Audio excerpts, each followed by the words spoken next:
So I want to start this men's basketball episode by talking about recruiting. I actually record this one day after Alabama got its second recruit for next season.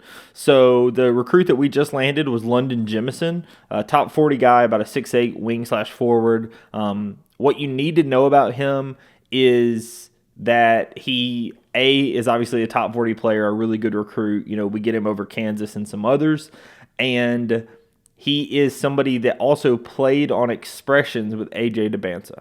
I'm not saying that A.J. Dybantsa, is going to come to Alabama, but I will say that if it is a situation where he may want to play with his former teammates, we have two of his former high school teammates and one of his former AAU teammates now on the team.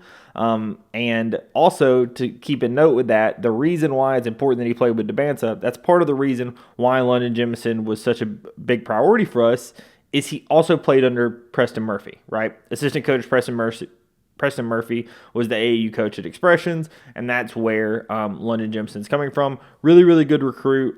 We'll write about him later, but we just get a commitment from him yesterday, about 2:30. So that is the second recruit we got. The first recruit that we had for Alabama men's basketball, I did a video on a couple of weeks ago, and it was Amari Allen, top 70 guy, 6'7", small forward.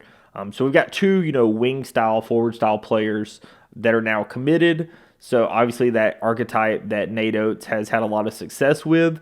So those two are on there. We have a few other recruits planning to visit this week and next week. And so this week is a huge recruiting weekend for men's basketball as well as men's football. But for men's basketball, we've got A.J. Dybantsa, Malik Thomas, and Darius Adams all visiting for the Georgia game. And then on October the 4th, so the next weekend, when football is actually away at Vanderbilt, we have Caleb Wilson coming to visit, right? So you've got quite a few top prospects coming to visit in the next few weeks. All of these are, top 20 guys, really high-level recruits.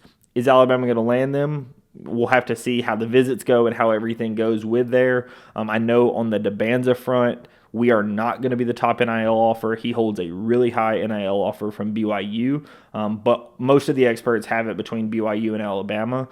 The question is NIL going to win out, or is playing for a system that maybe fits him a little better going to win out? It seems like some people in his camp are pushing for Alabama because the system fit and the playing with former teammates and knowing kind of the style and the coaching staff versus, like I said, the BYU offer, from what we have heard, is pretty massive, and Alabama's not going to be able to touch anywhere close to it. So we're just going to have to see what wins out on that front. A lot of people are still holding out hope. It's one that currently I would probably say BYU is going to win, but we will see what happens when it comes to Dybantsa.